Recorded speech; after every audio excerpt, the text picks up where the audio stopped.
안녕하세요. 열린시장 상한가 잡아라 김선영입니다. 최근 주식시장의 움직임은 이보다 더 좋을 수 없을 정도로 호재가 주식시장에서는 계속 나오고 있는 그 상황입니다. 20일 양적 완화 한데 이어서 이 중국이나 인도 등 신흥국에서는 금리 인하 흐름이 계속 이어지고 있고요. 우리나라도 사상 최초로 1%대 금리 시대를 열었습니다.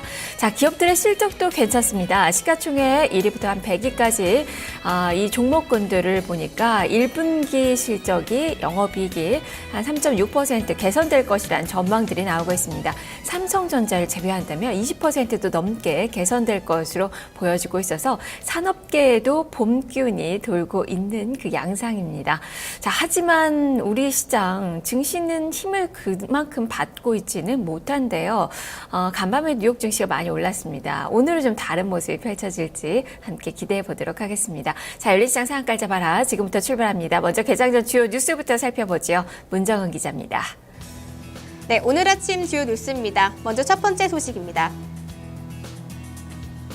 국제유가가 6년 만에 최저치로 내려왔습니다. 이 공급 과잉 우려도 지속되고 있는데요. 뉴욕 상호거래소에서 서울 인도분 서부 텍사스단 원유는 전 거래일 대비 96센트, 2.1% 내린 배럴당 43.88달러에 마감됐습니다. 이는 2009년 3월 이후 가장 최저치인데요. 이와 함께 IC 유럽 선물 시장에서 브렌트유도 1.23달러, 2.25% 하락한 배럴당 53.38달러 선에서 거래가 됐습니다. 미국 에너지정보청은 3월 첫째 주 원유 비축량이 4억 4,890만 배럴이라고 발표를 했는데요. 이도 지난 1982년 이래 최고 기록입니다. 이런 원유 재고 증가 그리고 리비아의 원유 생산 증가 등이 유가에 계속해서 부담을 주고 있는 요인입니다. 원달러 환율이 20개월 만에 1,130원 선에 진입을 했습니다. 어제 원달러 환율은 전 거래일 대비 3원 오른 달러당 1,131원 50전에 거래를 마쳤는데요. 종가 기준으로 원달러 환율이 달러당 1,130원대를 기록한 것은 2013년 7월 이후 1년 8개월 만에 처음입니다. 이번 환율 급등세는 미국 중앙은행이 FOMC 회의에서 금리 인상 시기를 앞당기는 신호가 나올 것이라는 예상이 따른 것인데요. 앞서 발표된 미국 고용지표도 시장 기대치를 크게 웃돌면서 조기 금리 인상론에 무게가 실리고 있습니다.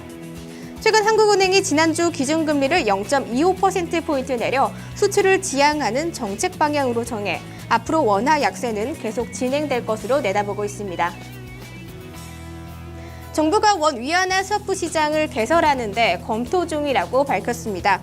기획재정부 관계자는 기업들이 위안화 무역 결제를 늘리려면 환위험을 관리할 수 있는 선물 시장의 일종인 이 스와프 시장이 반드시 필요하다라는 입장인데요.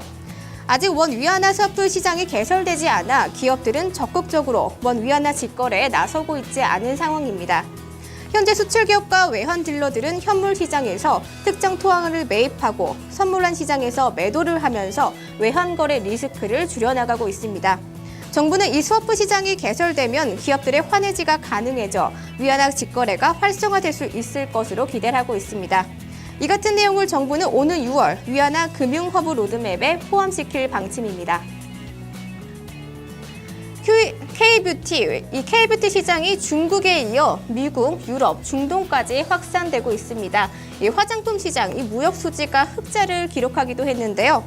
아모레퍼시픽과 LG생활건강 등 대형 브랜드 외에도 미샤와 토니모리 등 중견 브랜드까지 맹활약을 하고 있습니다.